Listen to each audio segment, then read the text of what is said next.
Esse é o ano em que Akira Toriyama infelizmente nos deixou. Mas, por coincidência, também é o ano em que Dragon Ball comemorava 40 anos. Com isso, muitos anúncios do Akira Toriyama veio, como por exemplo Dragon Ball Daima, o anime que estamos vendo. Porém, muito antes de Dragon Ball Daima chegar, outra obra de Akira Toriyama ganhava os holofotes. E essa obra é Sandland. Como nós sabemos, ele de fato desenhou os storyboards, fez os roteiros, supervisionou a animação e se envolveu muito mais em Dragon Ball Daima do que no Dragon Ball Super.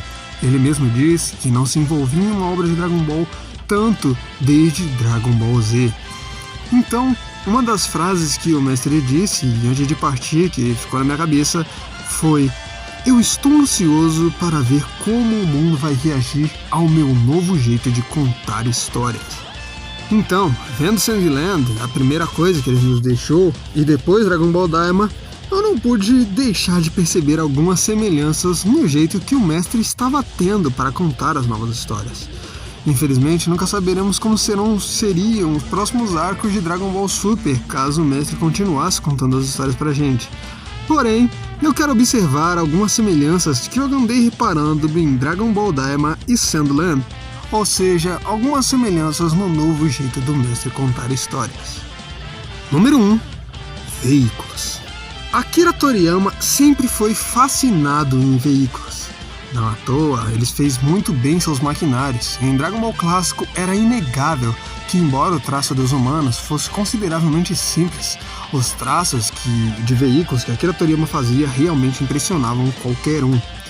Porém, conforme a franquia Dragon Ball foi avançando, nós fomos vendo cada vez menos veículos, já que os personagens adquiriram a capacidade de voo e os veículos se tornaram praticamente obsoletos, usados única e exclusivamente por personagens com pouquíssimas habilidades, como a Bulma.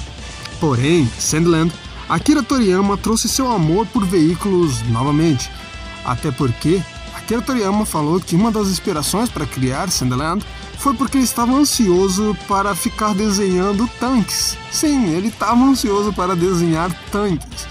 Então fez os seus maravilhosos tanques em Sandland. Dragon Ball Daima tá tendo muitas espaçonaves. Eu nunca vi tantas espaçonaves na franquia Dragon Ball. Isso quer dizer, desde o clássico, obviamente. Mas, sinceramente, a gente já teve uma espaçonave pro Shin, pro Goma, o rei do terceiro mundo trouxe uma espaçonave, e é claro, a Bulma vai trazer suas próprias espaçonaves. Então caraca, nunca pensei ver de volta esse elemento na franquia Dragon Ball. E isso, bem, do Akira Toriyama desenhando seus veículos, eu só fui rever em Sandland. Número 2. Majins. O Akira Toriyama quis fazer uma crítica sobre como nós, seres humanos, podemos ser mais cruéis que os próprios demônios.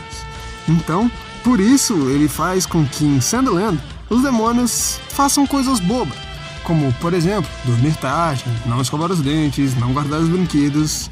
E nós, nossos personagens, faz coisas que infelizmente a humanidade realmente faz: travar guerras e matar nossos próprios semelhantes.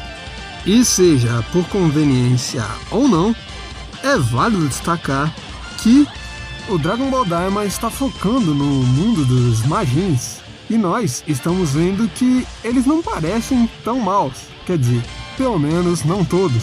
E aqueles que parecem mais maus, infelizmente se parecem tanto quanto nós humanos do que gostaríamos de admitir. Número 3. Política. Continuando nesse assunto de críticas, é válido ressaltar que mesmo Dragon Ball clássico, que é mais parecido com o Sandland e com o Daima, nós não tínhamos críticas ao governo. Em Dragon Ball clássico, a operação maligna que temos é a Red Ribbon, que é uma organização pesada, mas é uma crítica ao crime organizado, não diretamente ao governo. Porém, agora em Sandland, e principalmente em Dragon Ball Daima, é o governo. O governo é o culpado, e ele acaba trazendo críticas de como um governo abusivo pode destruir o mundo. E isso, sinceramente, é uma coisa que eu só reparei que Akira Toriyama começou desde Sandland. Mesmo em Dragon Ball clássico, ele não fez isso. Eu nunca vi Dr. Slump, mas me arrisco a dizer que possivelmente ele também não deve ter xingado o governo tão diretamente. Número 4. Aventura. Eu acho que é simplesmente válido colocarmos em pauta que Dragon Ball começou como uma obra de aventura, com o nosso pequeno Goku desbravando esse mundo e conhecendo as maravilhas dele. Porém, conforme fomos indo para a Saga Z, a aventura foi deixada de lado. Ela foi um pouco explorada ainda na Saga Freeza, mas na Saga Cell esse conceito praticamente morre. Na Saga Majin Buu ele é esboçado, e agora a gente está vendo ele sendo mais lapidado em Dragon Ball Daima. Porém, de fato, apreciarmos os cenários, os locais, ver as histórias que as pessoas têm para contar, como são as pessoas que vivem lá, isso tinha se perdido na franquia. Porém, nós podemos ver bastante disso em Sandland. Existe bastante história naquele deserto, e a gente consegue ver que aquele deserto possui bastante vida. E agora, em Dragon Ball Daima, novamente, cada lugar onde o Goku vai consegue trazer uma própria personalidade, um próprio carisma. Lugares mais agressivos, lugares mais calmos, lugares mais felizes. Cada lugar possui uma história. E os cenários de Dragon Ball Daima são muito mais memoráveis do que a maioria dos do Z, com todo respeito às viúvas. E bem, isso foi o que eu consegui observar e extrair da fala do mestre sobre o novo jeito de contar histórias.